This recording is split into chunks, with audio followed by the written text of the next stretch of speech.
You were listening to Healing with Haley, episode 41, Becoming Superhuman, Transforming Health Through Mindful Nutrition with Mike Schmidt. Welcome to Healing with Haley. I'm your coach, Haley Kirk. On this podcast, we dive into ways to heal, embrace, and truly love our lives. Here's my belief. So much of our suffering comes from what we believe. I'm here to help you understand your mind and question those thoughts to start your healing journey. Ready to get started? Let's go. Welcome, podcasters. I have my amazing guest, Mike, on the show today. Welcome, welcome. Thanks so much, Haley. I'm really looking forward to today. I appreciate you having me in.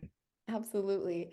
So Mike and I met at the Summit of Greatness a few months ago, and I was just dancing and they were like dancing too. And we just kind of had a vibe and we hit it off.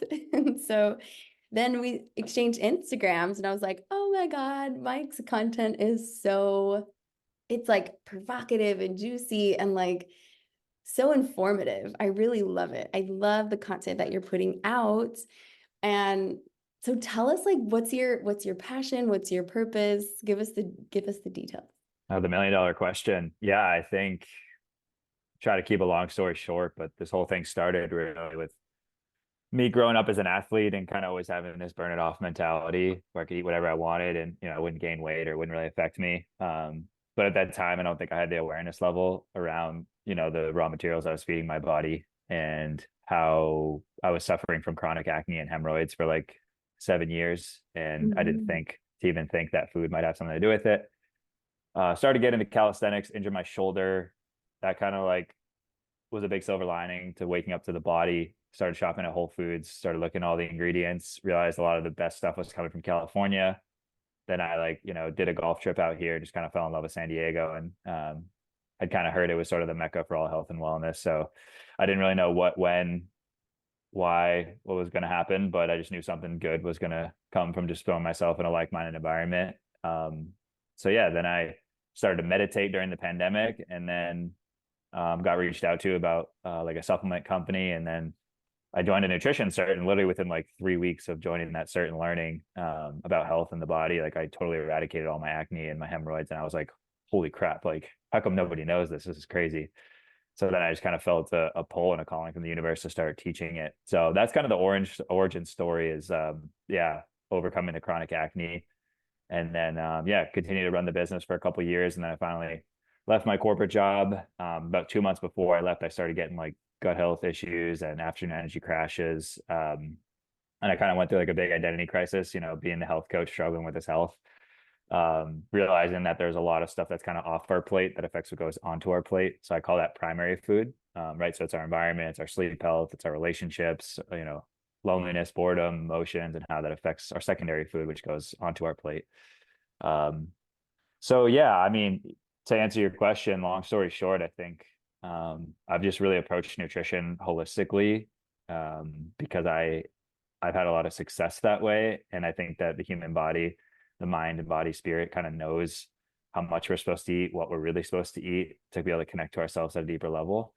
And I think it's been beautiful because nutrition has kind of been this vessel opener for me and into like what's possible. And after that burnout journey, I kind of went through like a spiritual awakening and started to learn more about like boundary building and not people pleasing anymore, and building a life of freedom. And I never really thought I would be, I guess, as spiritual as I am, but it's really kind of the root cause when it comes to like the nervous system that's helped me so much, to help me through my burnout. So yeah, no, it's kind of a long-winded answer, but I guess what I'm all about is just, being in tune with yourself as much as you possibly can, through sleep health, through nutrition, through relationships. And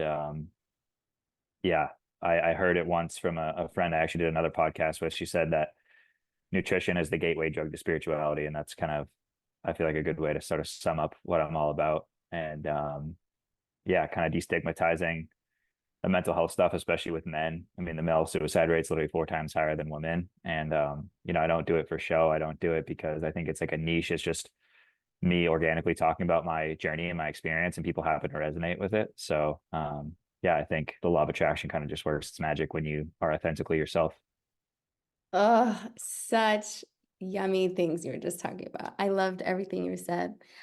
But I want to kind of like dive into your story a little bit. So, at what age were you starting to get all of that acne? Yeah, I don't even recall, but I'd say it was probably most predominantly in high school, at least Okay. where, you're kind of going through a transition phase in your life, and it's a very awkward stage of life, and you're It changing and is. growing. And I think at that point, like I was inherently just, pretty, I guess, self-conscious and insecure in a lot of ways, as I guess most high schoolers would be. But, the acne definitely amplified that. And it Right. was one thing physically, right, to have acne on my face, but it was more how it affected me mentally. And then even the Wow. hemorrhoids, right? Like if anyone listening knows what a hemorrhoid is, it's not pleasant. And I probably got it like every 2 or 3 months, and it was super painful and Oh just my God. disturbing. And just like, I would be playing basketball or being at a basketball practice or having to tell my coach I couldn't play today because of just, the super embarrassing thing. And that kind of just destroyed my mental health and confidence. And it was just, yeah, it was just not a great situation. And I think after that shoulder injury, I started getting into the body, and I just realized that I was inflaming myself so much to like conventional dairy and conventional gluten and way too much sugar and not enough sleep. But yeah, I would say it was like a solid 7 years. I mean, like probably more, I guess, like 4 years in high school. And then, my eating habits and lifestyle didn't really change in college. As a matter of fact, it's probably got worse, adding in so much alcohol and poison to the Yeah. body and not sleeping and eating crappy,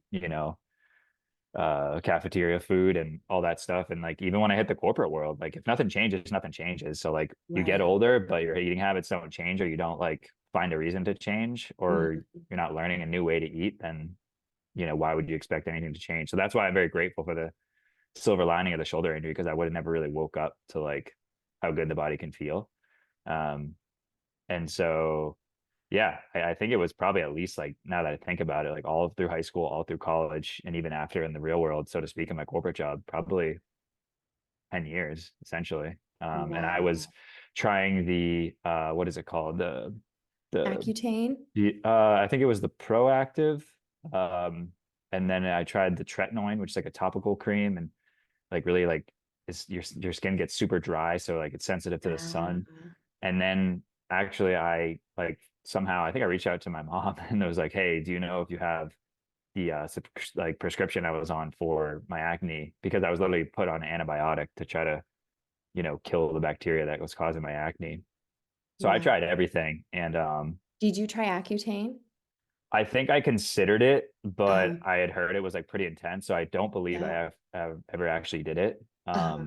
So I guess maybe the antibiotic was the alternative, which, now that I'm learning so much about the gut, like yes, it does kill bad bacteria, but it kills really Good beneficial, healthy bacteria. bacteria. And Oh, so the body's very resilient, but at the same time, the toxic bucket overflows after a while. So even myself as a health coach and a nutrition coach, like I know a lot and I've reversed a lot, but at the same time, like I think a lot of people like to kind of chalk up aging as just like part of life, and like, oh, I could eat whatever I wanted when I was 25, 26, and then all of a sudden I started approaching like 28, 29, 30, and then like my metabolism slowed down, which maybe there's some truth to that, but I believe it's more like the body finally is catching up to all the junk you've been putting in it for years and years and mhm. years.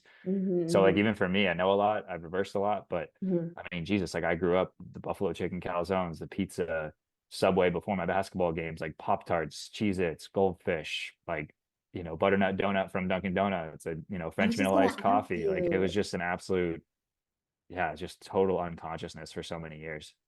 So when you say you grew up on those things, are those things that were given to you in your schooling environments, or was that also at home?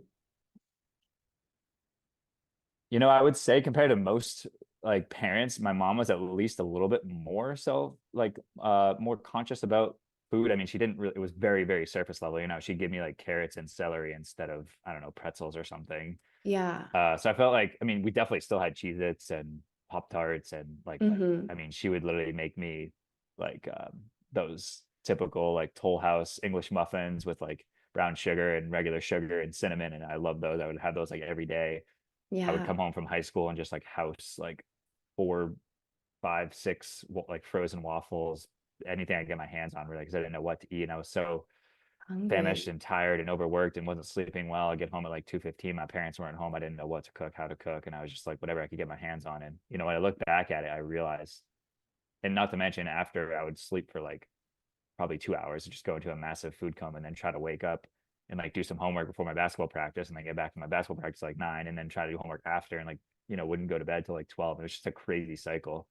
Yeah. Um, and so yeah, it was definitely in the house, but obviously, I mean, like schools, I will say that I don't really ever want it to be political, but the truth is that like the food system has to change at a political level. And from when I Mhm. started this business like 5 years ago, I've been passionate about trying to change it at that level because I know that's where the true change comes. And it's just such a bummer to see all these kids in elementary school that are literally Yeah. just from the start basically set up for failure. And Yeah. the standard American diet, a sad diet, Sad and diet. Yeah. That's you exactly what it know, is. and it's again, it's like we think we can just burn it off, and the body's super resilient, don't get me wrong, but Yeah. after a while that toxic bucket kind of overflows. And so yeah, I was just kind of like the standard American kid eating the standard American diet, not really knowing how it affected me. And I actually, as I speak about it, I'm realizing now that I feel like also as well, like it was like once a month or like once every 2 months where I would just like I would get like a stomach ache, and I would just like I would throw up on the toilet like a lot. And I remember even saying to myself, I don't know if it was in like high school or not, it's like, oh, like I'm never eating like crappy food again. But of course that never really Wow. stopped. Right. And like looking back at it, I didn't realize that like that probably had a huge part to do with it. And so I think that's the biggest thing that I really have taught myself and teach my clients is like how to listen to your body, like tying two and two together. It's like, well, I've been eating conventional dairy, conventional gluten, and my body's inflamed and I'm tired all the time. And like I have acne and I have allergies, and most people kind of just chalk it up as like bad luck or whatever it might be. But oftentimes it is kind of the raw materials we're putting on our body, in our body, cookware, water quality, food. And we don't want to live in a bubble, but the truth is like we are now in a world where we are biologically not really designed to live in. And so like a lot of the things that are coming with the standard American lifestyle basically go in the exact 180 opposite direction of how our biology is designed. So I Hmm. mean, that's kind of what I help teach my clients is like how to listen to your body, because a lot of things are chalked up as normal, whether it's the afternoon energy crashes or being reliant on caffeine or not sleeping well. And yeah, body awareness, I think, is really the best place to start, because so many people are focused on, oh, someone said carnivore, someone said keto, someone said, don't do this, don't do that. This is bad for you now. This is good. And people are so confused and they're so busy listening to other people. So me as a coach, as a guide, like I literally help teach people how to listen to themselves, how to listen to their own body. Because I think we just now live in a world where everyone outsources their brain and their body basically to other people. But ultimately, you always have the answers from within, and you'll only know the answers by listening to your body and asking yourself like why that's happening objectively, and try to put the two, dots together. That's so interesting. So, okay, there's a million ways I want to tackle what we just talked about. So, I really am so curious. I want to go back to young Mike. Mm, So, both of your parents worked, it sounds like. yes. Yep. Okay. So you wouldn't eat a breakfast. Like it was just kind of like yogurts, Pop-Tarts. Was it kind of like Mm, in what would high you eat for school, breakfast, yeah, I lunch, feel like in high dinner? school it was like kind of just on the go. Like I'd probably grab a couple Pop Tarts or like even go to like the vending machine in my high school. Or like they had like kind of like a quasi breakfast in my high school, and you could just like grab like muffins or just like some bagels or just an insanely, cheap processed food. Right. Um, so yeah, it was either like maybe some cereal too, I guess. I forgot that I used to eat a lot of cereal before I would go to school. And Hmm. I mean, again, like I feel like what if my mom would like pack me lunches or whatnot, like in elementary school, like she would always again do like celery or like ants on a log or something. So I felt like she was like she always wanted to be healthy, and she definitely like had tried a lot and done a lot of Yeah. diets. And as a matter of fact, she was like my third ever client. And yeah, she finally really kind of got to a point where she was able to really improve her relationship with food. Just kind of learning it at a more fundamental level. So that's been cool. It's just like being able to give back to my family and my parents that have given me so much. But yeah, I mean, at the end of the day, though, like I feel that it's just been like a generational thing for most Americans, especially since 1960, which is right around when my parents are born, which is when high fructose corn syrup, which is basically just liquid sugar, which is put in like salad dressings and so much processed food, is just that's when the obesity epidemic just absolutely skyrocketed. And I think where I was at was I was like skinny fat.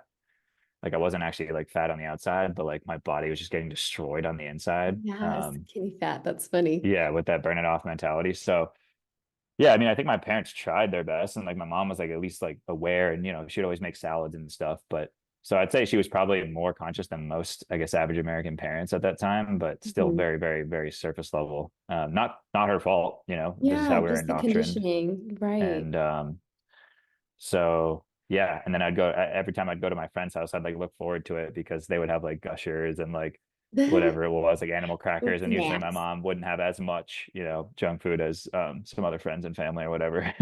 But Wow. yeah, I grew up on that stuff. And I think that's the thing is like nothing changes if nothing changes. And so I was just kind of awakened when I had that shoulder injury and started healing my acne. And I had just kind of been surrounded by friends and family that were in poor health, and I think that like I just wasn't willing to accept that as normal. Especially I was able to like heal myself so quickly, and it kind of went from like a curiosity to like a passion to like a purpose, and then like kind of like a full blown calling from the universe. I had a couple close friends here in San Diego. Like one of them went through cancer at the age of like 26, and I like literally watched him go through that, and like he was doing outpatient chemotherapy, and I was like, this is not okay. And then yeah, having to like drive him to and from the hospital and all that. And then my dad's been through like three types of cancer. My mom has had like chronic heartburn for 30 years. So yeah, it's just unfortunate, and trying to do my best to kind of reverse the generational trauma. And it's not really their fault because they were never taught, and I would have never learned if I didn't go through that awakening. So I think that's just kind of how humans are learned. Humans are wired, just kind of learning the hard way, Right. fortunately or unfortunately. Yeah. We kind of have to like have that push from the universe, because this is what I always say, like again, the body's very resilient, but if you're just like constantly eating conventional gluten or dairy, and don't get me wrong, go have fun, indulge, do those things, the body can bounce back pretty quickly. But just because you don't have symptoms, it doesn't necessarily mean that like everything's all good. And again, you don't want to live on edge, but like Hmm. ultimately like the body will maybe whisper to you Hmm. like, oh, that's weird, I wonder what that is. And then it'll start talking to you, and then it'll start kind of yelling at you, and then all of a sudden it's like a Mack truck that you can't avoid that's coming right at you, and you can no longer ignore the pain. And so I try to help people be proactive so they don't have to hit those points in their life. But I Yeah. will say, just because that's how we're wired, like most people will read stuff, they'll know stuff, they'll say, oh, I know what I need to do, but for some reason I don't do it, or like I know it's bad for me but I still indulge in it, and they really usually won't change until something wakes them up or tells them or nudges them to change. I love that. And earlier you were talking about how you're really wanting to train your clients to tune into their bodies and listen to their bodies. So like for someone who's has no idea what that even means or what that process would look like what would you do to guide them through that? Hmm. Yeah, it's an excellent question. I think most people, including myself, when I started off on my journey, and to this day, because we're so overstimulated, most people are so numb and their nervous system is so overstimulated they don't even realize that they don't actually know how they feel. And this is Oh, something that Mark Hyman says, is sometimes you don't know how bad you felt until you start feeling good. And I didn't realize how miserable I was and how I was chronically suffering from acne until I started feeling better. So I started eradicating that. I also didn't know how much I was people pleasing. I didn't know how much I was not building boundaries. I was overworking myself, having this like wow. grind, grind, grind mentality as an Yeah. entrepreneur, Hmm. until I allowed my body to rest and see the benefit from that. So yeah, I think just like tuning in with yourself and just slowing down. I think that's like the number one thing I could say from like a tangible step, is just like, if we're just go go go all the time, we will just be part, like a fish doesn't really know it's in water. If that makes sense, right? They're kind of just like surrounded by this like just bombardment of toxic chemicals in our perfumes and colognes and all the stuff that's in our food and our like tap water. And until you kind of remove yourself from the situation and like really open your eyes, like learning about ingredients, which is probably my client's like favorite activity, because it's just like, holy crap, this is insane. You start to realize that it's basically all the same crap, you know in a different colored logo and bag and box. Wow. That just makes you addicted to it. So I think the number one thing I would say is like how to listen to your body is to slow down. And if you want to speed up, you got to slow down. And Yeah. it's like, oh, if I listen to my body, I'll eat cupcakes all day. Well, then it's like, okay, well, what is that about? Is it because you actually want the cupcake? Is it because you're taste buds are hijacked from eating a lot of processed food all the time, and your body's just constantly craving sugar and sugar, more and Wow. more and more? Or is it like, this is something I teach a lot of my clients. I think I said at the beginning, like primary food is everything that's off of our plate, and our secondary food, which is everything that's on our plate. Because it's like anybody can get a meal plan, anybody can be told how many calories to count or macros to count, just like somebody can be told how to run a business. But like everyone has a different nervous system, everyone has a different culture they grew up in when it comes to like food, whether you grew up in an Italian family, a Mexican family, American family. um, Hmm. you might be lonely, you might be bored, your job might be super stressful. And so what I've realized through my journey is that it really comes down to the nervous system, and a lot of people will default to food when it comes to like emotions and stressful Oh, situations, and including yeah. myself. Yes. It's honestly still something I work on, right? Yeah, I'm not I perfect love with it, and it. there's a lot of like old programming. Like when I got back from high school, most days at 2:15 again, nobody was home to cook, and I would literally just like inhale 4 bowls of cereal. So Yeah. nowadays I try to like slow down, take a breath before I start eating. um but I think what I've realized, and I've been able to give myself more grace, is that like whether it is alcohol for other people, or smoking a cigarette, or staying busy, or shopping, or like you could literally be addicted to chaos. You can be addicted to cortisol, your stress hormone. You can be just addicted to anything because the body loves familiarity and certainty. Um, Hmm. so if you do that, if you do indulge in alcohol when you don't want to, or you feel like you're emotional eating, I think the biggest thing is just like not asking like, oh my God, or like saying, I can't believe I did that, or like, I'm a piece of crap, or like you're blaming yourself or guilting yourself. It's like, just being curious, like, I wonder why. I wonder why I'm doing that.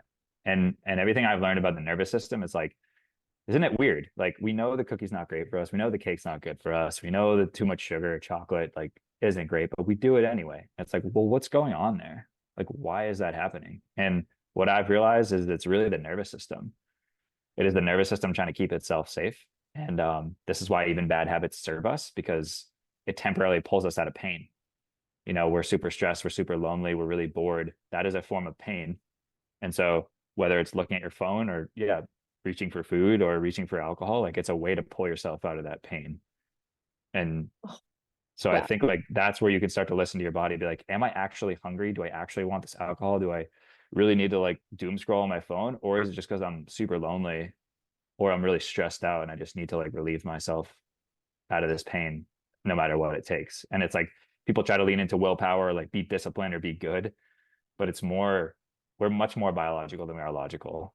And 8 times out of 10, I would say your biology is going to win. And so that's why I try to help people realize how bombarded we are with stimulants in this world, and that environment literally shapes human behavior. So you have to set up your environments, whether it's your bedroom for sleep, or the foods you're putting into your pantry and fridge, or the people you're hanging out with. Like you would literally, humans are mimicking machines. You got to put yourself in an environment that's going to breed the best you. Ugh, you're just pouring out like gold nuggets all over the place. Like I love everything you're saying. Um, I kind of like my journey quickly. My parents were really awesome, actually. They were next level. Like my dad, he would home cook meals every day, Monday through Friday, right after work. And we never had sugar cereals. It was like, well, okay, technically they are sugar cereals, but they were like the healthier quote unquote versions. So it's like Wheaties or like whole wheat honey nut Cheerios. What's the other one? The frosted mini wheats. So it's like still sugar, but better than like Fruit Loops or like Fruity Pebbles, you know? And yeah, my parents were just like we didn't have gushers, like you were saying, like none of that. We didn't have any of that. My mom would make cookies on Sundays, but like for the majority of it, we had really good whole foods, like whole foods. And my dad would always have like it'd be stir fry, it'd be couscous, it'd be like we had all kinds of cuisines. Chicken was like a main protein. Um, yeah. And I just like my mom, she would babysit kids and she was always like, man, like my kids are like heavy and these kids are like pale and thin and like what the this is like a big difference in the way that I'm feeding my kids compared to like what these kids look like and they're eating and putting into their bodies. And there's so much about food that I'm very passionate about. I feel like food really is energy, right? And I started reading, and I think you have too. It's Good Energy. Have you read that book? I haven't read it. I've listened to a couple Casey of their Beans. podcasts, but I need to read the book. Yeah. Oh man. And when you said inflammation, that was her whole thing. So she was in her fifth year of her like specialty, which was the head, neck, and shoulders. And she worked on this woman for the third time. It was some inflammation in her nose. And she was like, I'm done. This is stupid. I am just like treating the symptom. I'm not treating the cause. It's inflammation in the body. And she was talking about how like inflammation in the body is if your body's in emergency mode. It's like something's wrong, something's wrong, something's wrong. I'm getting chills talking about this. This is so weird. And she was talking about how like on a cellular level, like your body is not functioning properly when you're inflamed. And the things that she was talking about, I was just like, I have never heard someone like say it in this way. And so she left the medical field, she opened up her own practice, and just like what you're saying, the primary foods, or it's the things off your plate. So she helped this woman who had fertility issues for like 5 or 6 years get pregnant in like 6 months. And it was because she wasn't outside, she wasn't spending time with friends, she wasn't exercising barely, and the foods that she would eat were terrible. And she had this light exposure of like blue light from the computers and terrible cleaning products and not clean water. And she changed all of that. And then she was pregnant in like 6 months of working on her. It's like, whoa, it is amazing. And especially with women having inflammation issues, it like there's endometriosis, psoriasis, like all these things. I don't think it's psoriasis, but reproductive issues arise from inflammation in the body.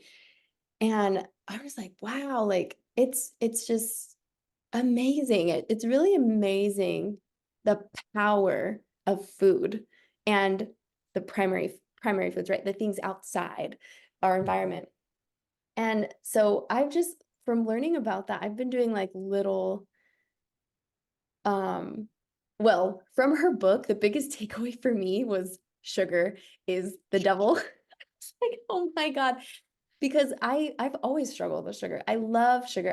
I admitted for years that I was like addicted to sugar. But like you said, like I was skinny fat probably, but I looked really good all the time. And I have a very active lifestyle, but I also eat really good, but I also eat a lot of sugar, did. And so um where am I going with that story?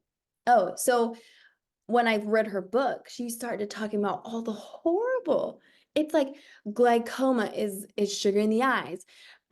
Cancer is sugar in the cells. And I was just like, stop. Like, and then oh, she said this. She said type Alzheimer's is type 3 diabetes. And I was like, you are kidding me. That is insanity. And oh my goodness. I was blown away. I was really blown away at the not only the outside appearance of the damage that sugar does to your outside appearance, but like your inside, right? Like oh my goodness, the terrible things that can come from sugar. And it's funny because I was doing like the Alzheimer's walks. I've done like 2 years in a row, and I would help them with their warm-ups. And they're like, they have this really beautiful ceremony where they have these windmills, and the white one is like, we want to cure someone from Alzheimer's, which is a really beautiful cause. But then like I'm like reading this book and I'm thinking back at this and I'm like, yo, the cure is stop eating sugar, refined sugar, right? Like just stop eating the sugars. Like it's so bad. And so what I've started doing is finding, because I'm like, okay, obviously I love the taste of sweet things, right? Like I'm not going to deprive myself, but like, how can I still hit that sweet tooth without the damages of sugar? So I started adding like dates and honey, and oh my God, it's delicious. Like it's amazing how sweet honey, like, and really good quality honey. But I'm sure you know all these things, but I think finding little tiny ways to make adjustments is like the way to do it for the long run. Mm. Yeah, that was a beautiful parable there. I was really enjoying that, and that's music to my ears. It's really inspiring and beautiful to see that you're proactively on your own journey as well. I think once you just kind of get a taste, like no pun intended, you just like, wow, and it just kind of leads you into this rabbit hole, and you're like, I wonder how much better I could feel if I just make some slight changes. And I love that you said you're like creating alternatives, because I feel like most people are brought up in this diet culture of like, you have to be good, or you have to be disciplined, or you have to be perfect, or 75 hard, or like Whole30 or keto, and it's like you can't mess up once or else you're a failure, it's over. One of the biggest concepts I teach my clients is crowding out. So it's the idea of like slowly pushing out, let's say a highly refined processed sugar for, yeah, an apple, or have a date, or have some honey instead. Um, because, you still kind of get that similar dopamine hit and you get the sweetness, but it's much healthier. The way it metabolizes in your body is a lot better. There's a lot of fiber in fruit, which helps your body slow the digestion of sugar. And, this brings it back to like insulin control and, yeah, diabetes and insulin resistance and high blood sugar, which are all interconnected. And yeah, it's wild. That was something that I saw in a post from Mark Hyman like 2 years ago. I was like, yeah, Alzheimer's now being deemed as type 3 diabetes because of how much our insulin and sugar, yeah, pertains to our brain health and our gut health. And I mean, there's so many women out there that struggle with infertility, and I think a lot of it has to do with stress. Also, a lot of it has to do with insulin control or lack thereof. And when the human body is really stressed out, it can come from a stressful job. It can come from food that's putting physical stress on your body. It can come from relationships. And I think that's really the killer, is just like stress and inflammation, which are of course interconnected. But yeah, like if the body is stressed out, it's not worried about digesting. When you're stressed out, the body's not worried about reproducing. It's worried about surviving. Oh Um, my and God. so, when people are really stressed out, I think that is such an underrated factor of gut health. And that's what happened to me when I was burnt out. Right? Like I was still eating healthy and like working out as much as I could when I was burnt out, but like I was so stressed. I was literally had like 15 clients at the time. I was still doing my corporate job. I was like trying to break up with my girlfriend at the time. I was, yeah, just trying to do way too much, working all nights of the hours, all hours of the night. And then my body let me know, and it was like, because if you're so stressed, like you're literally the stomach acid in your gut like starts to deplete, and your digestive enzymes start to decrease. Because again, like if you're sending a signal to your body that you're running away from a lion or a tiger or a bear, or an email or a text message or a toxic relationship, it's the same effect on the body. Perceived stress and actual stress have the exact same effect on the body. So if you're It's sending that signal to the mind and the body, then it says, okay, like let's shut down digestion. Okay, let's shut down reproducing, because we don't need to worry about that right now. We need to worry about running away from this bear that's chasing us. Um, God. so yeah, I think stress is the ultimate killer, and that always leads to inflammation and even suppressing your thoughts. I mean, Jesus Christ, like when I went through my burnout and I started to just get super vulnerable and share with my audience, like it was such a healer for me. And I was able to do that in a group community. And like, I think that you want to call it spiritual, you want to call it religious, whatever, but like literally the body keeps score. And if you continue to suppress something that's bothering you and you're not being your authentic self, you're not telling the truth, like your body physically stores that. You close your heart, you close your shoulders, you close, like you get tense, and that manifests into disease as well. Um, but I want to bring it back to the sugar thing, because I'm not one of those guys that like demonizes sugar. I think, fruit is awesome, and it's got fiber and it's got all these micronutrients that help us, yeah, thrive and live well. But I think the thing is, like, I think Casey Means talks about this too, but like we've never had this much access to sugar ever. Obviously, like processed sugar and like processed foods, literally 80% of all processed foods has some sort of added sugar in it. There's literally over 52 different names from sugar. A lot of those derive from like GMO corn. And Yeah. obviously, again, I mentioned high fructose corn syrup. Like literally, Yeah. childhood obesity has tripled since 1990. There's something called non-alcoholic fatty liver disease, which is basically getting, a liver disease and dysfunction without alcohol, which is obviously, people know the direct correlation between how that's poison, how that messes up your liver. But a lot of people don't realize that sugar in excess is literally a toxin to the body. And Yeah, that's this is something that wild. Dr. Lustig out of UCLA actually discovered. And he was like, yeah, my whole career has basically been on non-alcoholic fatty liver disease, but he was like, this didn't even exist before 1960, and now it's my entire career. And like Wow. trying to help kids get off, yeah, sugar. And he talks Well, about I leptin. think it's refined sugar. Like the processed sugar is kind of That's the the bad ultimate, guy. yeah, that's the ultimate obvious killer.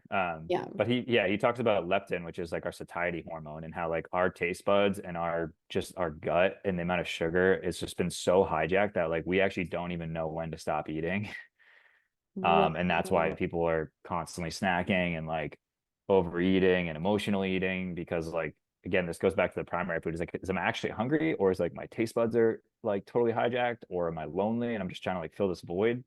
Um, but at the same, How much of that do you think is like, because I feel like we are we we are the most over-consuming people, but overfed and the most undernourished. undernourished. So it's Hmm. like I don't think people understand Hmm. how to feed themselves Hmm.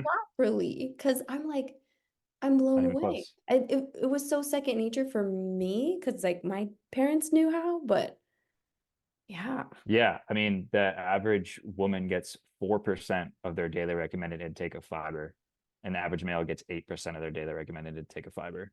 And then speaking of metabolic health, which is like probably a term people don't really understand what that means, it just basically pertains to your metabolism and how well you can fat burn versus how well you can sugar burn. Most people in this country on the standard American diet are sugar burning all the time, and they get these spikes in blood sugar, and then they, yeah, fall back down, and they get these afternoon energy crashes. Um, so the reality is like, yeah, we're never really taught how to eat. I mean, a lot of us kind of know eat fruits and vegetables and, you know, lean proteins, but yeah, there's also something to be said about how to eat and like when to eat and how to like pair certain foods together to like balance your energy. But yeah, no, I mean, it's like it's all about like unlearning basically everything that we've been taught. You know, milk builds strong bones, and have your orange juice in the morning because it's loaded with vitamin C when it's really just a liquid sugar. Sugar. And sugars, like there's been studies, right, where there's like 40 lab rats in a cage, and there's like sugar water and there's cocaine water, and like 39 out of the 40 rats will go to the sugar water because of how addicting it is. And that's where again it's like, oh, I'll be better, or like I'll start Monday, or like this is the last time I'm doing it, or Yeah. I gotta have more willpower, I gotta be better, I gotta be good. It's like, no, like your biology will always overtake oftentimes, right, your mental willpower. And yeah, it's like gasoline in a car, like eventually that willpower is gonna run out. And so again, setting up your environment, do you have, you know, cookies and snacks and candy on your counter, or do you have like apples and, you know, fruits and vegetables? Because if it's out of sight, it's out of mind, or if it's like in sight, it's in your mind. And so whatever's there is going to be what you're going to reach towards. But Hey, again, like that's not, so true. Setting up your environment for the way you want to eat. Yeah, absolutely. Like, I think for me, my parents always had food and leftovers. And so I was like, oh, like, this is so easy. I'll just like heat this up and mhm, then I have food and then I won't be hungry later. So it's like, you don't have to eat a lot of food mm, to feel full. Like, yeah, you it's just eat pretty real amazing. food. That's it. Yeah, exactly. But Yeah. I'm, yeah, I think that's the thing, is like something I stress a lot of my clients is like eating, like taste the rainbow. There's a lot of mantras I tell my clients, but it sounds so simple that that seems to be one of the most resonant ones with them, is just like have your plate be as colorful as possible, you know, with fruits Mm, and vegetables and some lean protein and whatever, some healthy grains. But you know, standard American diet, you know, a lot of people are starting to wake up and they're better than this, but like pasta and bread and like white rice, and it's just like it's literally just a white plate that there's no really, you know, I mean, yeah, rice and certain breads can be healthy depending on the quality and stuff, but it's like that also turns to sugar, and people don't realize that the bagel and the toast and the bread and the pasta, they know it's carbs, but like it's literally just another vehicle for sugar to enter your bloodstream. And so I think again, like the poison is in the dose. And like I love fruit, there's nothing wrong with it. I also just think that like eating seasonally is pretty important, because you know, let's say primally like a bear gets some honey during the winter because it's trying to hibernate and like literally store more fat on purpose so it can be warmer and coop up for the winter. But now you go into a grocery store and you can go buy 100 pounds of apples if you wanted to. You can buy mangoes, you can buy bananas when maybe they're not really in season, which there's nothing really wrong with that. The real thing is 60% of the average American diet is comprised of processed food, meaning 60% of food you eat is literally coming from a box or a bag. So we just need to get people eating real food. But I will say, like, if you're trying to like balance your energy, like a little like quick tip that I teach my clients, like instead of maybe having a banana in your smoothie, like throw an avocado in there. It kind of keeps the same consistency. It's a healthy fat, which helps balance your blood sugar. Yummy. Because again, nothing wrong with it. But I actually had a client tell me in our group community chat, I was teaching her about like insulin and energy and afternoon crashes and feeling lethargic after meals. And she was like, "Oh my God, I just made a fruit smoothie with like blueberries and mangoes and bananas, and it was like really good and it's still healthy, but I like felt a crash after." And she was like, "You're so right. Like I think I need to like start putting in like healthy fats, whether it's chia seeds or avocados or whatever it might be, so that your insulin level doesn't just spike like crazy." And a lot of people, again, if they're like quote in shape or like the skinny fat, it's like, well, it doesn't matter. Like I can just burn it off. And I mean, I saw something recently, like this, people on like all these like fitness people are posting on their Instagram. It's like, oh, I'm gonna eat like 2,000 calories of a crumble cookie, and then I'm gonna go run and burn 2,000 calories, as if it's just like this black and white, like, it doesn't matter as long as I burn it off, it's fine. But it's like, what is that doing to your gut? What is it doing to your brain health and your energy levels? And so for me, it's less about the calories and macros and more like, how is this food gonna make me feel?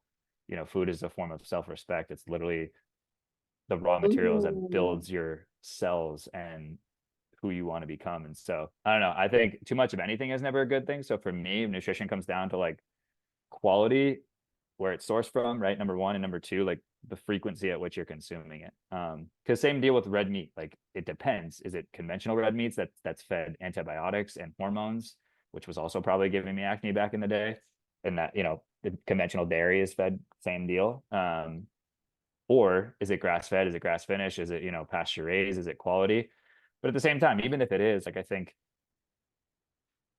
maybe in the caveman primal days, like we could go and find some elk in the pasture or like find a cow or whatever and, have it once a month, once every 2 months. But now people are just like having meat every single day. And I think that most people need to eat more real foods. I don't think there's anything wrong with that. But my point is, just too much of anything, whether it's quote healthy or good or not, is just never a good thing. And I think that's what I see a lot in the health space, is like, oh, this supplement is like the next best thing, so I just need I need a triple quadruple down on it because then I'll be healthy.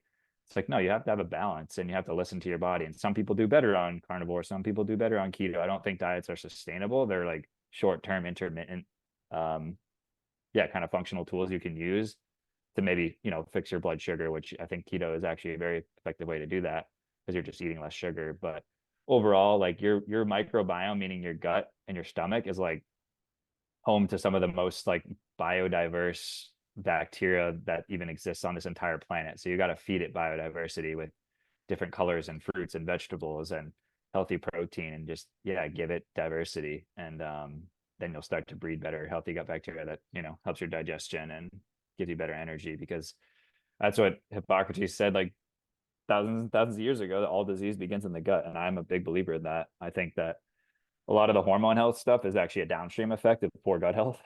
um, that's really what all starts, like arthritis and lupus and all these inflammatory diseases. I think it's like a slow degrading of the gut lining, and the foreign materials start to get into your bloodstream, and then the body almost like kind of starts to attack itself because it thinks it's not supposed to be in the blood, which it isn't. It's supposed to be in your stomach. So getting a little technical here, but yeah, ultimately, you want your gut lining to be impermeable, right? Meaning that like stuff shouldn't get through it. But when you have gluten or when you have inflammatory food, it basically starts to shave down the basically like the cilia of your gut lining. You can almost think of it as like the hair in your nose, right?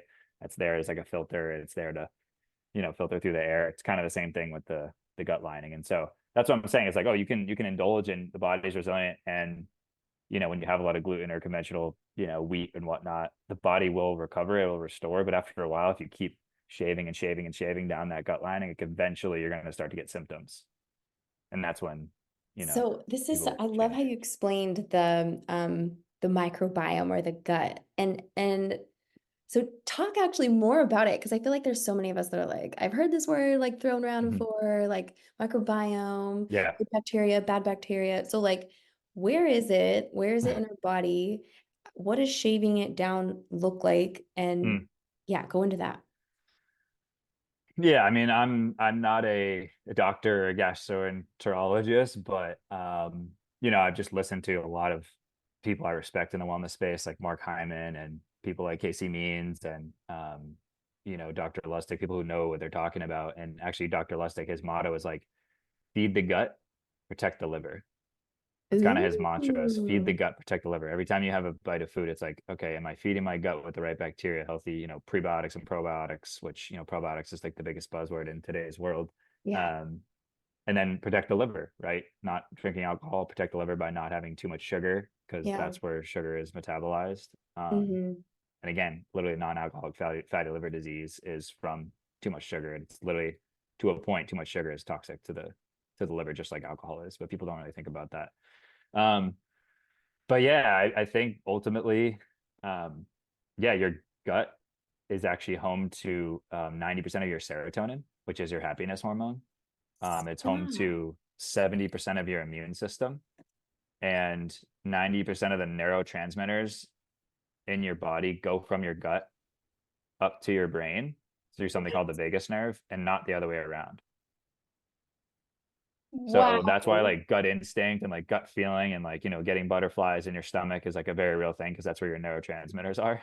And that's why people say, oh, I just went with my gut or I stick with my gut. That's like Yeah. a very real thing. And honestly, when I was burnt out, I felt like I lost touch of my intuition because my gut was so Wow. stressed out from, you know, this just overworking and overburdening myself that it was like Yeah. I just like my cortisol was so high, I was like Mhm. surviving and my gut was compromised. So like I felt like I couldn't make like a grounded decision because my intuition, my gut health was just like totally destroyed. I mean, there's so much research on yeah, like serotonin levels and dopamine and yeah, happiness and like gut health. And you know, that's like the biggest thing for me. I think that like gut health equals mental health, and that's kind of what I really stand by. That's kind of my whole thing.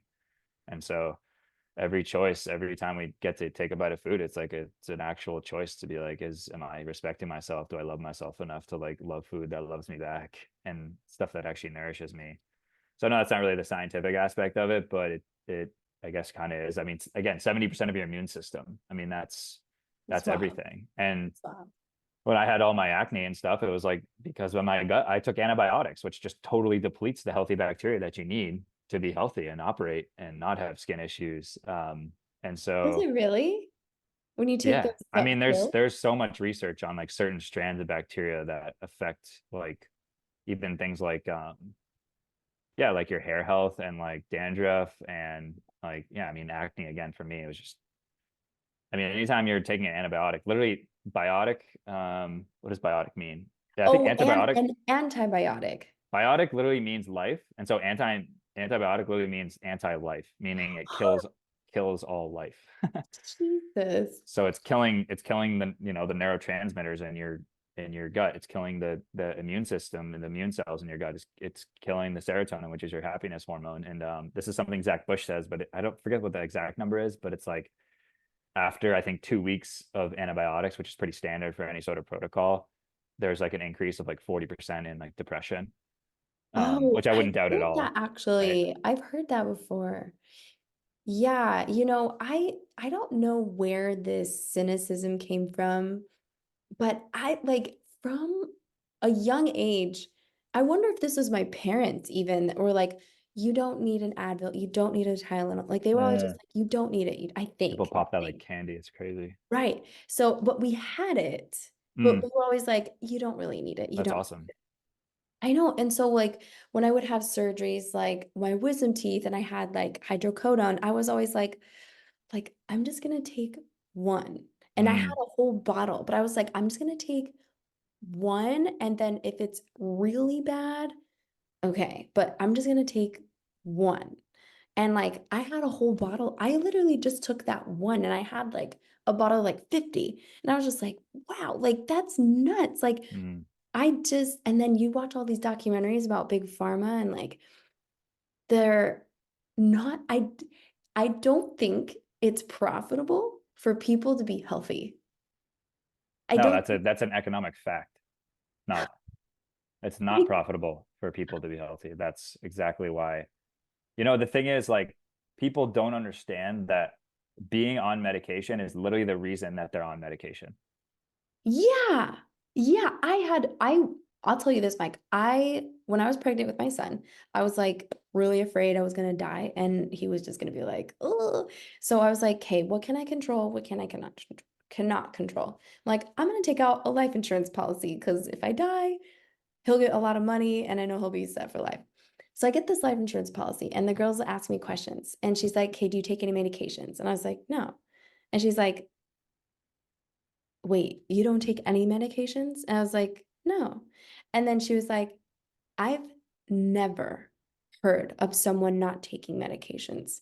Not like you have no medic. I'm like, no, I don't take any medications. She was like, I've been doing this for 20 years. I've never heard someone say that. I was like blown away. I was really blown away. I was like, I can't be the only person. Isn't that wild? Yeah, I mean, quite literally, we have built an economy on sick people. And we literally spend 5 times as much money on our healthcare system as we do on our military. Yet we are by far one of the sickest countries in the entire world. We have 4% of the world's population, yet we had 20% of all deaths from the pandemic. And we spend 18 to Oh, 20% of our entire GDP on healthcare. We're creating all these quote like technological advances faster and better than we've ever before. Yet 1 in 2 people will get cancer in their lifetime. Like 1 in 3 people will have some sort of chronic illness. Childhood obesity has increased. Yeah, like 300% since 1990. Like it's out of control. And I think that the pandemic was a big eye opener for a lot of people because eventually the truth comes out. And when people finally got time to slow down and they realized why so many people were, passing away and dying is because again, 70% of our immune system is in our gut. And so, yes, it is a deadly virus, but at the same time, it's the host. It's the host who's hosting the virus. Some people didn't get it bad. Some people got it a lot worse. And yeah, there's some biology, maybe there's some genes involved, but that was the stat, right? A lot of people who had pre-existing conditions were usually the ones that didn't, fend so well with it because their immune system was already compromised. And then you bring in this, virus, the host who's got not a lot of healthy immune cells to fight something off like that, then it's going to be a tough road. So yeah, all that to say, like, I don't know. I think it's been a long time now where like getting sunlight and like maybe sunscreen isn't the best thing for you, or like maybe there is something in your tap water. Holy crap, have you ever looked at the ingredient label? Like this is all the stuff that gets suppressed and it's not talked about and is just chalked up as woo woo or hipster or yeah, you're a crunchy person. Like, no, it's just living life unadulterated and living life pure and how it's supposed to feel. Um, and it's just like, I don't think that doctors and the like pharmaceutical industry, I don't think it's like malintended. I really don't in a I lot of agree ways. with Obviously, like, you. there's good cops, there's bad cops, just like any industry. Yeah. But it's just the tools that they were taught. And this is what Casey talks about. Like she got like 5 hours of nutrition education in her, master's from or Yeah. whatever, PhD or whatever you get to be a doctor. Um, from Stanford. Like that's insane. And then you see all these people that are in bed with each other from the FDA and big food and big pharma. And it's a joke. And I think anytime you try to go against human biology and you try to bypass like the natural way of living, like the body's just going to let you know about it. And that's why so many drugs have side effects. And that's why it's like, oh, well, you could take this drug, you hear this commercial, but you might go blind, you might die of cancer, you might throw up, you might have Oh diarrhea. And my it's God. like, is the body trying to tell you something? Maybe. I don't know. Yeah, my son, when he was a young baby, he had like a really big belly and it was like pretty inflamed. And Yeah. I breastfed him up to 6 months. And then I started giving him formula, but I always made sure it was like milk because Mm, you can see the labels. It's like high fructose corn syrup is the number one ingredient. And I'm like, classic. what? So I tried to Started find me the young. ones that said Yeah. milk was the first one. And then I'm sure that still wasn't good for him, but I tried. So then his stomach was big and I was asking the doctors, what to do. And so they did a scan and he had stool Mhm. buildup. So then I was like, okay, like what can we do about that? And they're like, okay, you can take like, we're just gonna flush out his system. Here's this pill. And I was like, okay, so Mm. is there like something I can give him that can like do that more naturally? He was like, and then she was like, oh yeah, you can like put some prunes in his smoothies. And I'm like, why didn't you tell me that first? Like, Mm. why did I have to like proactively ask you, you know? And then she's like, well, leafy greens, but we know kids don't eat that. And I was like, well, why not? Like, Right. here's the crazy thing. I'm really grateful I had friends that had kids before me. And they were always like, your kid eats what you eat. Like, don't do Mm. anything special for them. Just because it's like they don't know any better. So it's like, Yeah, monkey see, yes, monkey do. yes. And my son eats so good. Like he eats Amazing. everything I eat. Mhm. Um, and he used to eat pickles, but I'm like, oh, pickles. And so we just eat the raw cucumbers and Mm. he'll like munch on them and then spit them out. But now he's starting to like eat them. So it's just like, Yeah, reintroducing. It's really amazing. And I stick some cottage cheese. I'm starting to do that in his yogurt nice. because it's just like extra protein and Yeah, like yeah, he eats it all up. Like that's amazing. he loves it. And it's It's just huge. you can do really healthy things with your kids. You just have to keep reintroducing it. If they don't want it, don't force it. Just like, yeah, like good job trying it, And I think like kids can Well, eat healthy. Like well, yeah, we have to set the example. Like I have to be the 100%. one eating it.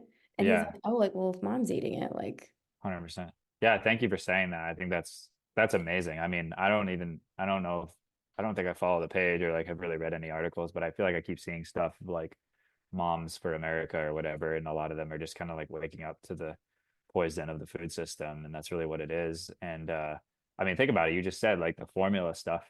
A lot of it has like high fructose corn syrup, and that's just the like put number yourself in one ingredient. yeah, put yourself in like a standard mother's shoes. Like it's not their fault. They're never taught. They would never know, and like they're probably not going to look at the ingredients. They just assume because it's on the shelf, it must be fine.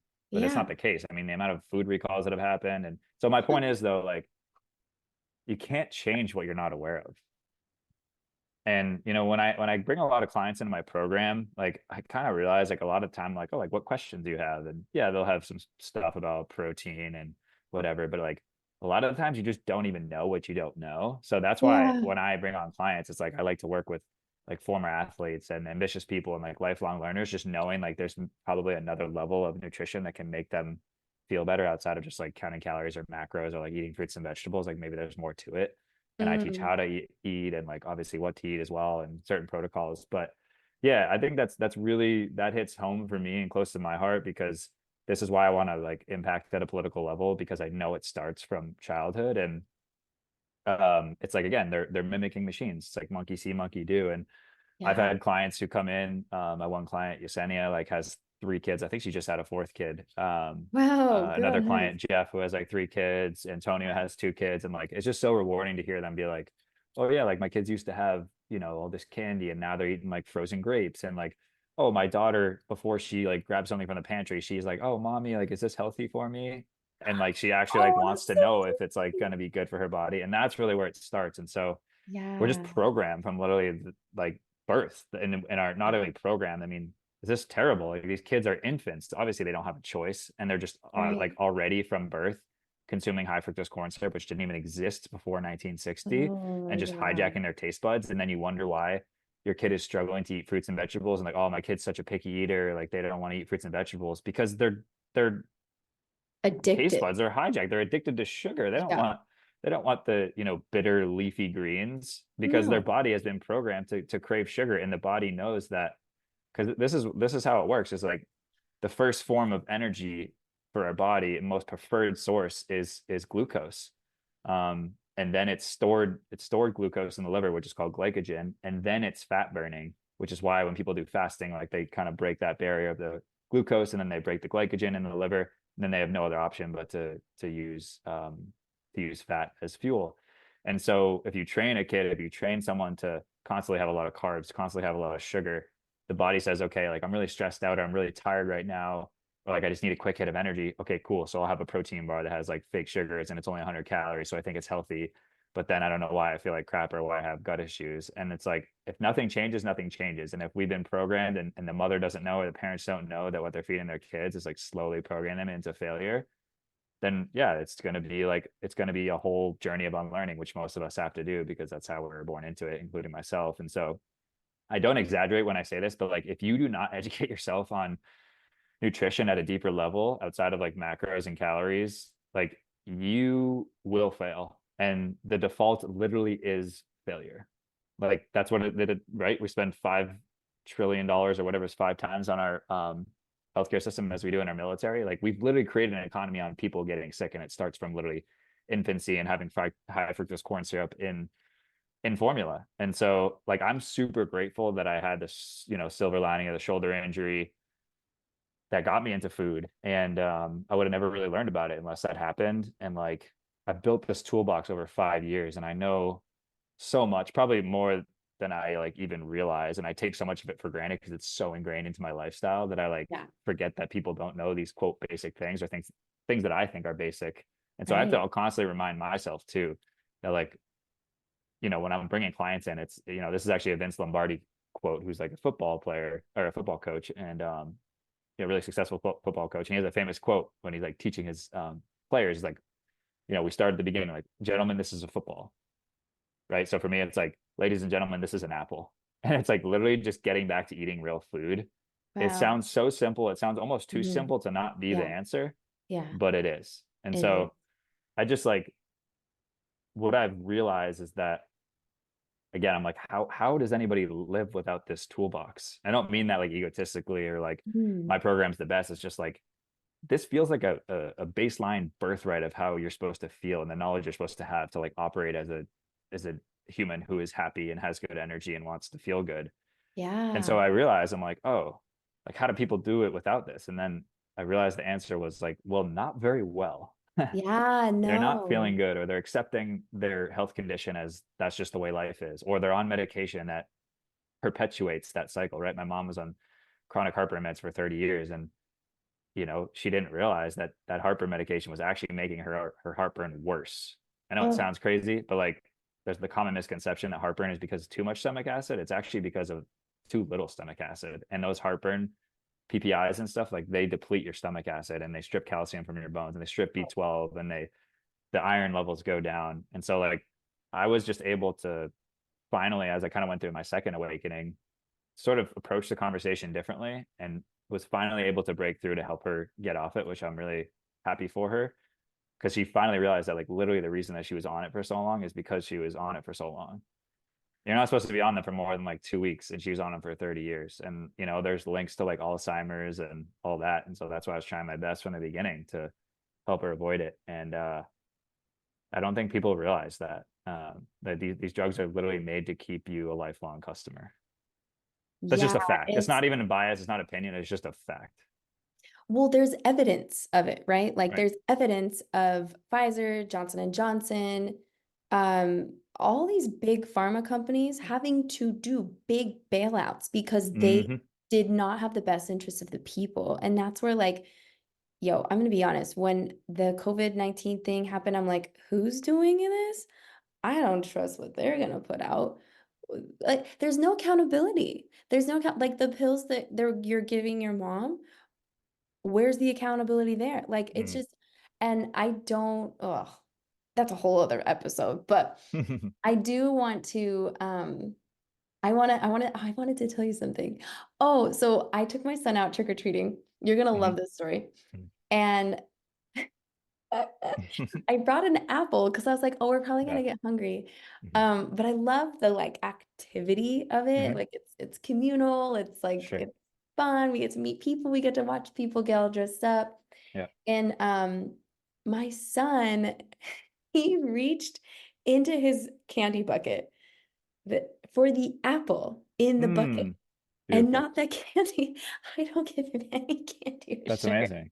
And I was like, yo, this is a proud mama moment. Like, I do not give my kid, he has no concept of like sugar, chips, Mm, juice.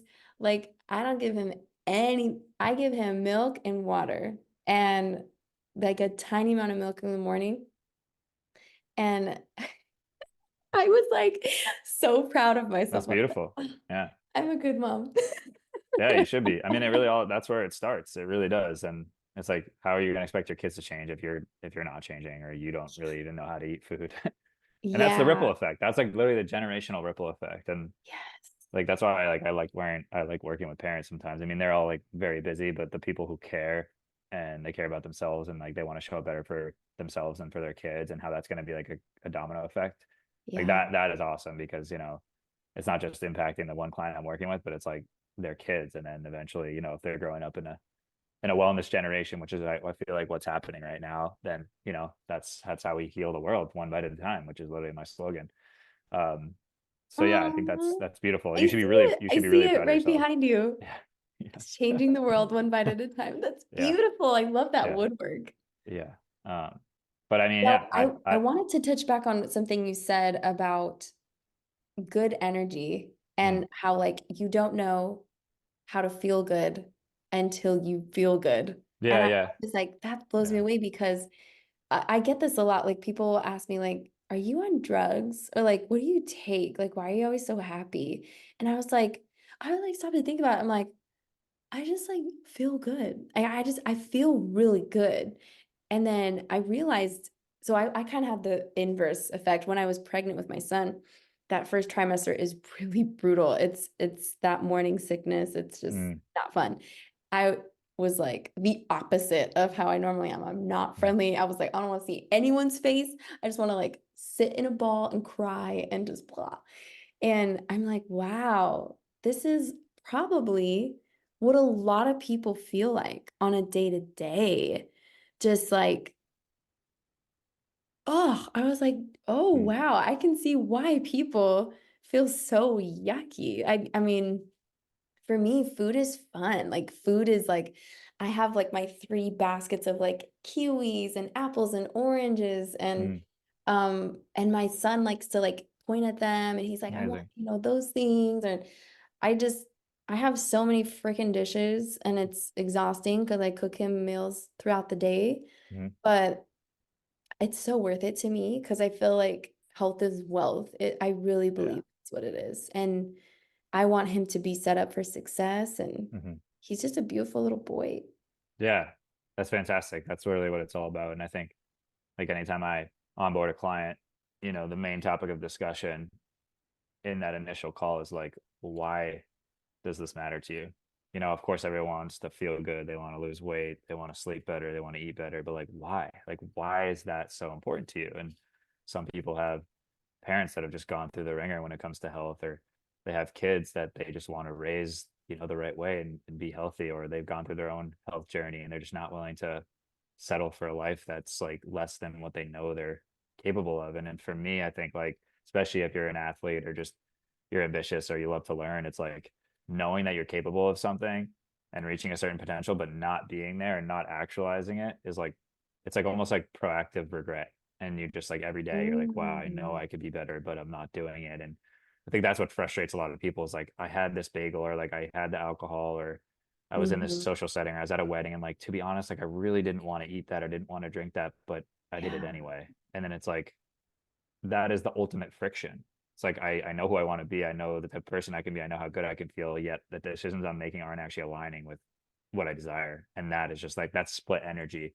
That's not good Yeah. energy. That's People split pleasing, energy. the boundary thing you're talking about, is that Yeah. what you mean? Because Yeah. if you're at a I think wedding, that's part of like kind of my second evolving story. The burnout awakening was like the art of not giving a crap about what other people think, not from like an egotistical standpoint or like because you're better, you're cooler. It's like I know how good I can feel. I know what the decisions do for me and my gut and my brain and how lively I can feel. And I'm going to continue to make those decisions, whether you like it or not, because I want to feel good and I don't need to um, people please or I don't need to try to fit in. And it's a biological hardwiring to want to fit in, right? So it's yeah, it natural that peer starts pressure to, is a very real thing. But yes. you know, I think a lot of people, including myself, have to recover from people pleasing because it's not like Like I Yes. knew I shouldn't have, yeah, I knew I shouldn't have had the cake or I shouldn't have had the alcohol. Yeah, that's fine. Like I know you knew that, but like why'd you do it? Because you just, oh, it's just easier to like, someone offered it to me and so I just said yeah. So like when you like for me, I really try to lean into the law of attraction because it's one thing to try to lead a horse to water and help them eat better and whatever and be healthier, but I think more so you just like you walk the walk and you talk the talk and you embody yourself in your highest expression, then people are like, yeah, what are you doing? Why do you feel so good? And it just goes to show you how most people are walking through this life not feeling good, or they're sad all the time, or they're depressed all the time. And it's like, oh, Mhm. what's that guy eating? Or like, what's he doing? He must be doing something different. Or what's she Yeah. doing? How come she's always happy? Um, and so, yeah, I think just self-love and taking care of yourself is the exact opposite of selfish. I think that not Yes. taking care of yourself and putting others first is actually more selfish. And I think that's what, I don't know if Ooh, upsets me is tell the us right word, why. but I think self-care is not selfish because if you are in your own head, if you're stressed, if you're depressed, if you're not respecting yourself when it comes to food and just eating stuff that you know isn't good for you, that doesn't give you life, then you're more irritable, you are more depressed, you're more sad, you tend to shut yourself off to other people, you don't want to socialize, you don't want to be seen, because whatever, you're overweight, or your brain health isn't great because yeah, you're just in your own head, or like you're thinking about something around your health because your gut keeps bothering you and you're like you're there, right, you're there in a social situation, but you're not actually there. Someone's You're talking almost to you like and you're not, yeah, you're taking not even like energy. taking in what they're saying. And then it's like, there's always that lip service of like, oh, be present, be here now. Like it's actually a skill when you're deeply aligned with yourself and you're not like preoccupied with your health or like how your health could be better all the time. And I mean, look, when I was burnt out, I went back to my parents' place a lot to just kind of give myself permission to rest. And I mean, there were certain words that would come out of my mouth that was like so irritable and so depressed and so stressed at that time that was like, did that just come out of my mouth? Like that's not even me, And it's like something triggered me, or like I Wow. said something mean to my dad or something, and it's like I can't believe I just said that. And yeah, we talk about hangriness or Wow. moodiness or I'm hangry. It's Oh, like that's yes, such a real thing. And it so is.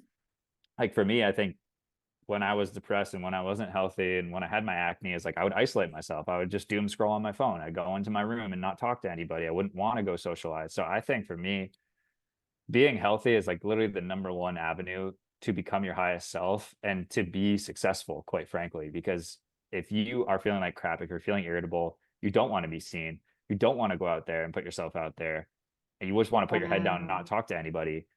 Versus when you're feeling good, you're feeling vibrant, you want to express yourself, you want to be seen, and then you're talking to the guy at the gym at the front desk and you create a connection and he points you to somebody else and that person changes your life, or you do an event or you do a speaking gig and like it's because you were active, it's because your energy was out there, it's because you're putting yourself out there. So I think that like hurt people and heal people, and it's a ripple Ooh. effect in both directions. So I think Oh, building boundaries, like taking care of yourself, working out, getting into nutrition, and like prioritizing yourself is the most selfless thing you can really do, quite frankly, because you I can show have up better for others. never heard that before, and I love that. I love that. I think that I grew up not drinking alcohol. And it was more like a religious thing, and I'm actually really quite grateful for that conditioning.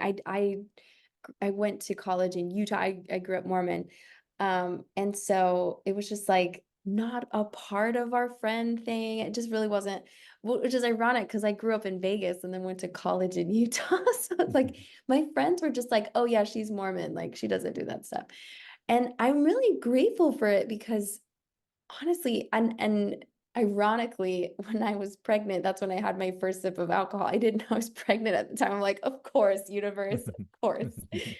But it's just like so unattractive to me, and I'm really quite grateful for that conditioning. But like, yeah, it's amazing what we will do for love, approval, and appreciation. And that's one of my, are you familiar with Byron Katie? No. Okay, I'll send you some of her stuff. She's Okay. amazing. But she writes these books about like loving what is. I need your love. Is that true? And she's just one of my favorite authors. And she says this, if I had a prayer, it would be this: Lord, spare me from the desire to seek love, approval, and appreciation. And Mm, yeah, you're right. I mean, if we have these goals to be healthy, and then we're at a party or a wedding and we're like, everyone's drinking but you, and I'm a dancer, and so everyone's always drinking, and I'm just like, mm, it's just, I don't like the taste. I don't like how, I've never been around it. I'm like, no, why would I? I know it's poisonous for me. mm. I'm struggling with my sugar over here. So like, I'm just not gonna go into that. But and then they always give you those weird looks, and I'm like, Oh, they're just projecting onto you their own yeah, no. insecurities. And Yeah, it's so funny how like uninterested I am in alcohol. That one's an easy that's one, great. but it's Yeah. there's a lot of pressure. There really is a lot Mm, of pressure. And I feel like what you just said, it's that projection. It's like, mm, oh, well, I'm doing something terrible to my body. Like, now I feel guilty. You're not, so you mm. should. Exactly. It's so strange. Yeah. Yeah. No, it's the perfect example. And I think that at the beginning, like you're gonna face a lot of resistance, and that's just kind of part of the journey. And a lot of the times it's like, oh, like why aren't you drinking? Why are you being so lame? Like, oh, it's not gonna kill you. Like, come on. And then all of a sudden you Yes, stay it is. convicted in that, and then people are like, oh wow, like I actually wish I could do that. And that's subconsciously really what they're saying when they're saying, oh, like, why are you Yeah. being so lame? Why aren't you doing that? Because like it's such a deep rooted subconscious level of like I'm just poisoning my body and not realizing what I'm actually doing to myself by just like numbing out Yeah. my emotions. So then Wow. it becomes like, and that's why I think if you like for me, I just officially like it was probably like 5 years, and then more seriously like 3 years. It was like I don't know 6 or 7 times throughout the year, like Christmas or family winery type deal. I'd like have a glass of wine, and then this past May, I like officially gave it up for good.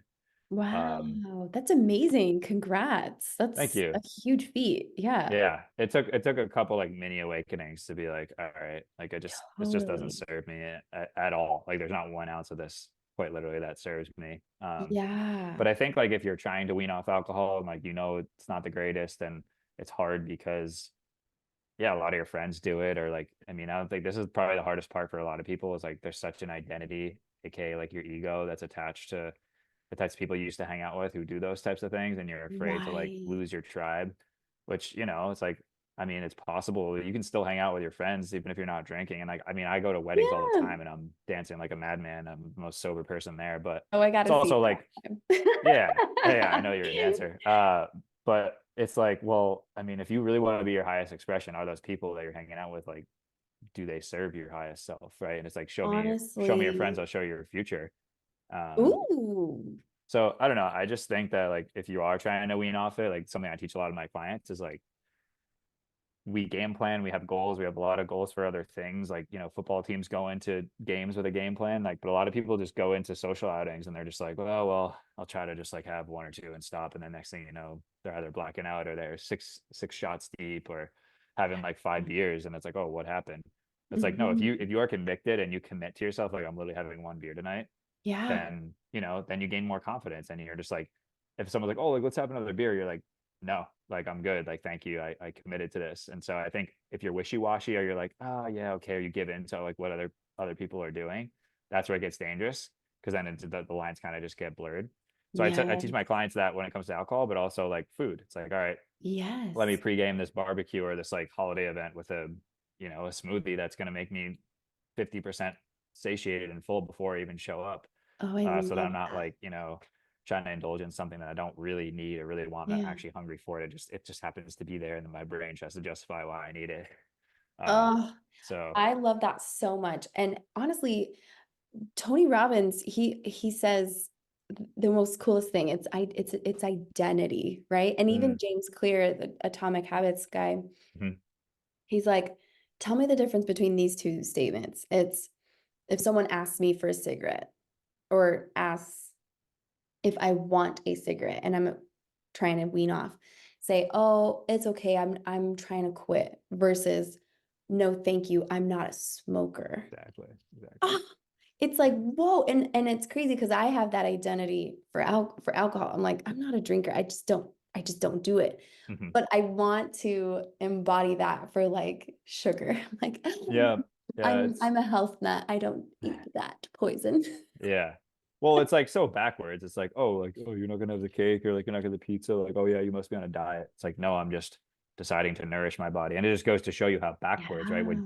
like alcohol is like the only drug where you have to like justify why you don't want to have it. Or it's the same deal with like, yeah, indulging in cake and pizza and all that. Like there's nothing wrong with that. If you're making an aligned decision and the body is absolutely resilient, you're better off just like indulging in it than debating 20 minutes whether you should have the thing or not. But my point is, I think yeah, you have to be kind of convicted in those decisions. And like, Yes. I think what I try to teach my clients is like, you can absolutely indulge, and there's so many healthier alternatives, which I also take for granted because people are like, oh, well, I can't have this anymore. Well, it's like, that's not accurate because I have a lot of things that I've tried and like other products that are like just as yummy, if not better, with better ingredients. But my point is, I think I try to get my clients to, I don't try, it's just like the way I teach them and educate them. It's like it's more of like an empowering way of looking at food versus like restricting, which I think is how many of us Yeah. are programmed. I can't have this, I can't do that, I have to be good, I have to do it for 30 days before this wedding. Oh, It's like, no, that's how can so you get cool. yourself to a point where you genuinely do not crave that piece of cake that's staring at you in the face? And Yeah. also meeting yourself with grace to say, hey, my body smells this, and that really starts the digestive, you know, mechanisms. So like, oh wow, that's sugar, I can get a dense hit of energy, so like maybe I should Yeah. have that. But like I was at a networking event on Monday and it was someone's birthday and they had this cake, and everyone was eating it, and I went to the bathroom. I didn't go grab cake, not because like I was being good or because I was trying to like, you know, restrict myself. It's just I just genuinely didn't want it. And then before we kind of restarted the meeting, some guy like came over and like put the plate right in front of me. And I was just like, you know, maybe there are times where I would just indulge and it wouldn't be a big deal, I'd just go for it. But I was like, I really like, I genuinely don't want that. And I think a lot of people struggle to be like, wow, if it's in front of me, then I'm gonna eat it, which is fine again. And it's like, you think about when you go to like the gas station or you go to Staples or CVS, it's like you're trying to go buy a notebook and then all of a sudden there's a Reese's cup right in front of your face. You didn't even know you wanted it until you look at it. So that's Right. why again, the environment I think is important. But in summation, I think it's really helping my clients like say, okay, if I have this piece of cake, like I wonder how I'm gonna feel. It's not a big deal at the end of the day, but like there are quote repercussions I might face. My gut health might not be great. I might break out, my skin health, or like my energy might not be that good, or like Yeah. this is the raw materials I'm feeding my body. Is that really what I want to eat right now? Like, do I Right. want the cake, or like am I just like doing it because it's in front of my face, or it's because I'm emotionally Yeah. eating? So there's a lot to it than just do this and don't do that. Mike, this was amazing. This was so, you are just this well of information and passion. It's such a treat to talk to you. So, Thank you. how can people find you? Like, if they're like, whoa, I love Mike, he's amazing. How do I sign up? Like, what are all the details? Yeah, all things social media. I'm pretty active on there at SuperfoodSuperHUMAN on Instagram, at SuperfoodSuperHUMAN on TikTok. My website is superfoodsuperhuman.com.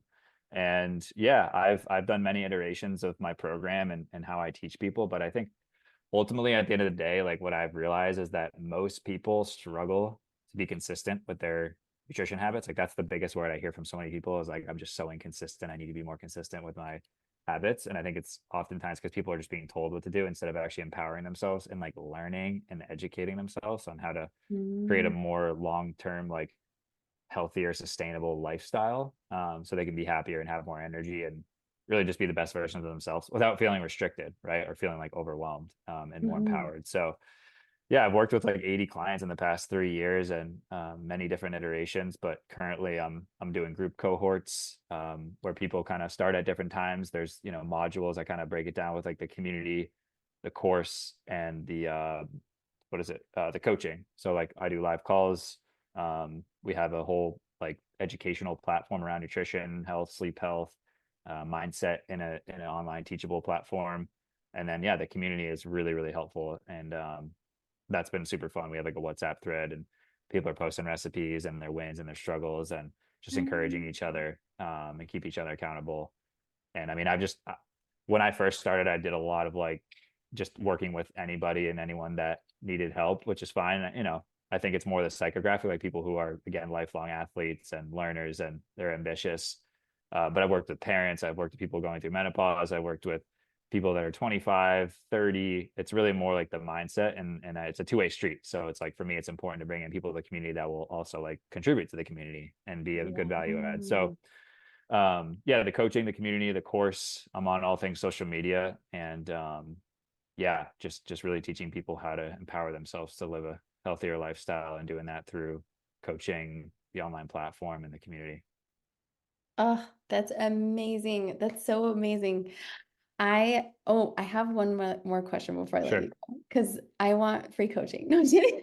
No, no, I mean, I thank you so much for the space. This has been super fun. Anything you Oh want to ask? yeah. So Yeah. when it comes to like I get this question a lot from my girlfriends and for myself, but Mhm. like I notice bloating Mm. recently is like I don't know if it's like a postpartum thing or is that like a sign? Remember how you're saying like what's your body trying to tell you? Is that a sign of inflammation, bloating? I would say so, yeah. I mean, it can come from a lot of different things, whether it's food or just stress, or I mean, the problem is like obviously processed foods and too much sugar and whatever it might be and carbs are oftentimes kind of the main culprits when it comes to bloating, and also like conventional dairy. But um, you When you say know, conventional dairy, what mm, if I'm buying like the organic expensive milk? That's still conventional? no, conventional is like when it's non-organic, or it's, the average cow in America is in a feedlot in whatever Iowa or Idaho or wherever they put them, and they're just like side by side. And the reason that they give them antibiotics is because they feed them corn, which is also genetically modified, Ugh, and because of that, their natural feed is grass. And so when they eat corn, they start to get diseases because it's got glyphosate on it, which is like the main herbicide and pesticide that they put on all our food, aka the yeah. corn. So then they start to get diseases. So then, therefore, they give them antibiotics to try to kill those diseases. But then they also give them hormones to make them fatter and bigger because that means more meat and more money. Um, Mm. so yeah, I think buying organic, grass-fed, grass-finished dairy is definitely way better. I think that for some people, like, lactose in general maybe isn't, doesn't agree well with everybody. I think most people are, quote, lactose intolerant, uh, because after the age of like 2 years old, you lose the lactase enzyme, or at least a significant amount of it, which is the very enzyme that breaks down lactose. Mm. So I think it's actually more normal to like, be lactose intolerant than it is to not be. Some people Wow. like to kind of wear it as their personality. uh, Wow. but I mean, yeah, I don't know. That's a whole nother discussion. Like, is dairy good or bad? I don't know. Are we meant to consume it? I'm not sure. I mean, there's actually a big trend in like raw milk right now, maybe that you've seen, Yes, because I've there's actually seen something called oligosaccharides in raw milk, which is actually the exact same compounds that you can find in mother's breast milk. So it actually like builds the Stop. gut lining. And Wow. there's colostrum. There's a company called Armra that a lot of Yeah, people have been kind of, that's they that say stuff like they that don't get comes sick right anymore, out. like their immune system's so much better, their hair growth is better because everything starts in the gut. But yeah, I mean, I think it always depends on the quality. Um, and the thing I also wanted to say is the biggest word I feel like I try to teach my clients is industrialization, and that like we are so far removed from our food and its source that we don't even realize it. And like it's like you go to the Yeah, grocery store, it's like if you put something in your grocery cart and you just ask yourself like how many steps did it take for this thing honestly. to like hit my grocery cart? An apple goes from the farm to the truck to the grocery store. Technically it's processed, right? But like it's unbelievably minimally processed versus like, this, quote, healthier food that's in a box or a bag is literally made in a lab and put together with all these chemicals and ingredients. And so I think just like common sense. But the point I am trying to get at is really like eating organic produce, I think, is really important. Eating grass-fed beef, eating wild caught fish, is really important because an apple is not an apple. Meat is not meat. Coffee is not coffee because it depends on how it was sourced. It depends on how it was treated. It depends if it has chemicals on it or not. And so you can't, no pun intended, like you really can't compare apples to apples. Like you have to understand where it's coming from. So unfortunately, even if you are eating healthier, some people might still get bloating from like fruits and vegetables because their gut is so inflamed that it's reacting to foods that it normally shouldn't. And a big reason is because there's something called glyphosate, which is in our food and sprayed all over our crops for like industrialization purposes and to preserve the food. And that's the Wow. main ingredient in Roundup Ready weed killer. And speaking of like big pharma, there's a company called Monsanto that created Roundup Ready weed Yes. killer, and Bayer, which is like this massive pharmaceutical company, I think actually based out of Germany, bought them out, bought Monsanto. Bayer bought Monsanto for like 60 million or $60 billion. I don't know. Either way, a ton of money. and they just helped them like basically bail out all the lawsuits, because there's like $10 million lawsuits against people getting non-Hodgkin's lymphoma from glyphosate. So again, Wow. big food, big pharma, like, it's all FDA. I mean, there's just a lot of people in bed with each other, unfortunately. RFK. Yeah. Yeah. Yeah. We can leave it at that. We'll leave it at that. Yeah. Yeah. Mike, you're amazing. Thank you so, so much. I'm amazed at how much I learned today, and I feel Good. like the conversation could keep going, but So much we're fun. gonna say goodnight. I had a blast. Really appreciate the space. I'm glad we made this happen. Thank you for tuning in to Healing with Haley. If you enjoyed this episode, I think you'll love my new 6-week coaching program. It's designed to help women embrace and love their bodies just as they are. Together, we'll explore your thoughts, meet them with compassion, and start releasing the ones that hold you back. Ready to start your journey to self-love? Join me and let's make this change together. Click the link in the podcast description below.